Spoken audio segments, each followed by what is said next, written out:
Paranormal Activity 3. This is of course the latest instalment in the moderately successful Paranormal Activity film franchise.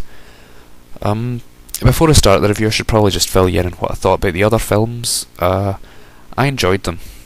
You know, I can get why people would criticise them and call them, cheap and easy and poorly made.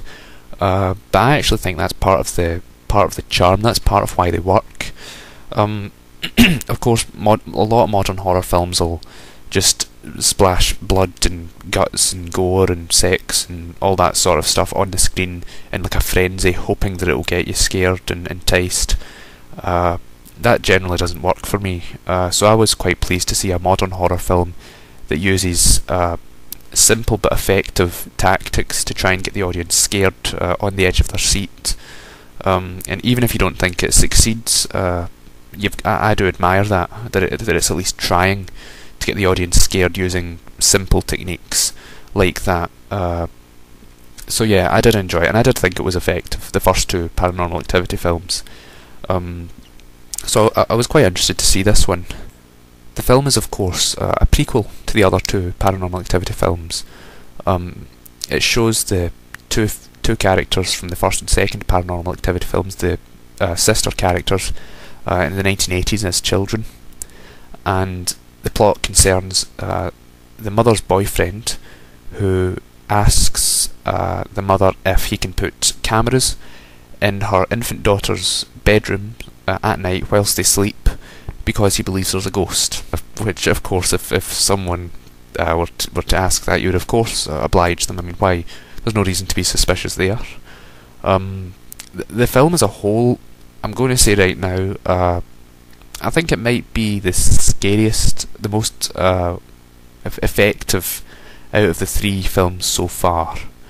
Although I'm not sure if it's the best. I would have to debate that a bit more. But as a standalone film, I think this is the scariest out of the three, in terms of the way the jump scares are executed. Like, normally jump scares can be annoying if they're not done well. Like, there gets to a point where you're jumping, but not because you're scared, not because the tension's been built up. It's just because someone's done the equivalent of pop a balloon behind your head. Just you weren't expecting it, and naturally you get a jolt because of that. But it's not because you were scared. It's not because the film was effective in building up tension or whatever. This film does that well. It creates a really unsettling mood where you're literally on the edge of your seat, dreading what's going to happen, and generally when something does happen, the payoff's effective, and I admire that. There are some really unsettling visuals in the film, like some moments where it makes your skin crawl type thing. Like, there's one scene where I think one of the characters just is sort of running, and they bump into something in thin air, and it takes a second for it to sink in. Oh, they've just run into the demon. And that was unsettling. That kind of made me gets you on the edge of your seat. There were a few other visuals as well. Like, one of the things they do is the guy puts the camera on like a device that he's rigged up so that it turns right, then turns left, then turns back and forth again. So you get a few shots of that in the film where it's like going to one side and then going to the other, and you're kind of hanging on by a thread because you know that something will come up on the other side of the screen the next time it turns round, and you just don't know what. So yeah, they use that to good effect in the film. One of the things I wasn't sure about was the fact that they had children in the film, like children in a horror film. And I will admit that there was one scene in the film where it involved the demon and it involved the two children, and it got to the point where it actually made me feel quite uncomfortable. Like, I don't think I'm spoiling this by saying, but essentially the scene involves one of the children getting dragged out of their bed in the middle of the night and taken into a cupboard where you can hear them screaming, and the implication is that they're being tortured in some way, and that it made me feel quite uncomfortable, as I said. And that's not what I watched this film for. I watched this film, for fun. I think it's fun to be on the edge of your seat and to be scared and what have you. But no, I didn't particularly like that, and I think if you're one of those types of people who kind of draws the line at horror films when they start to involve children, you'll probably want to give this film a miss. I didn't think it distracted too much from the overall quality of the film, but it did distract at that point. One of the things that I think that all the Paranormal Activity films suffer from is the obligatory annoying skeptic character. Like, whilst everyone else is accepting and freaking out at the fact that yes, there is something in this house, you'll always get the one character who's like, oh no, there's nothing here, this is impossible, this can all be explained rationally, even as they see that stuff's going on, they won't accept the evidence, they just totally disregard everything that's going on, and that character is so annoying. Like, in the first film it was the boyfriend character. In the second film I don't think it was as bad, but you had that the father who was like that, but in the end he did come around.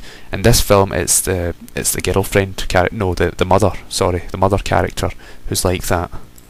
Like, the actual plot is impeded from going anywhere because her character just won't accept that there is a demon, and it's like, come on, we're nearing the climax of the film, you need to kind of accept this. It's getting really frustrating that the plot's kind of reached a standstill because this character is not believing it, and it is annoying.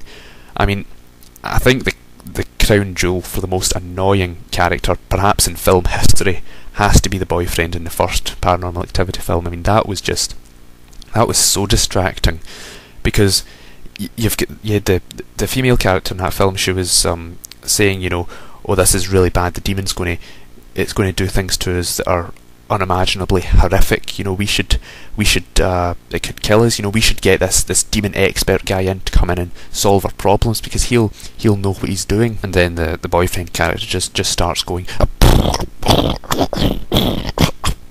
I'm the man of this house, I'll sort out this problem. What'll a demon expert know about demons that I won't? Yeah, and that almost ruined the film for me if it were not for the strength of the atmosphere and the tension and the scares. Other things in the film were done very well, and I could forgive that big annoyance. The ending to this film, which, don't worry, I'm not going to spoil, I thought was meh. Like, with the other two films, the endings were very resolutely, I hate to use the word simplistic, but you knew what was going on. It was absolutely apparent what had just happened. With this film, not so much. I felt that with the ending, they'd kind of thrown in a reference to what happens in the ending earlier on, and you could kind of link it up in your head if you could remember. But other than that, it wasn't defined. It wasn't.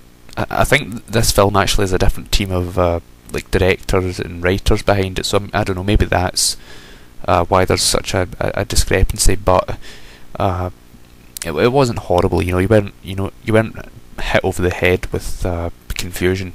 It just was a bit strangely ambiguous. I actually do want to see a fourth Paranormal Activity. I think I've got no problem with this formula being, repeated if it's effective and if they continue to do creative things with it. Because I think it works. I get a few decent scares out of all of these films, and I don't think it's letting up as it goes on. As a rating for this film, I would say, I would have to say 6 out of 10. I think it was good. I feel kind of guilty because I gave Prometheus a 5 out of 10, and if I was going to say see one or the other, I'd probably say see Prometheus. But ratings are subjective, So if you're watching one of my video reviews, don't just see or don't see the film based on my rating. Take into account what I've said, because there are films that I give lower ratings to than others that I would probably say see over that other film, but just in technical aspects it was more well made. But with this film, it was good, and that warrants a 6 from me. 5 is average. 5 is an equal balance of good and bad. I think the good in this film outweighs the bad. Because yeah, the scares were effective, the tension was fine, the plot I thought was good. It went at a relatively okay pace. It was actually quite a short film. Like, I think if you took away the credits and if you took away the scenes at the beginning where it was sort of recapping the other films, I think this would probably measure in at just over 60 minutes. So, you know, that's probably something to take into account. A few things I didn't like. You know, I didn't like the fact that they had children in it. I thought that was a bit distracting. It wasn't fun to see children getting tortured and harassed by this demon. The annoying character remained. But it's probably the scariest in the franchise so far. I look forward to a fourth one. So yeah, Paranormal Activity 3, 6 out of 10, good, see it.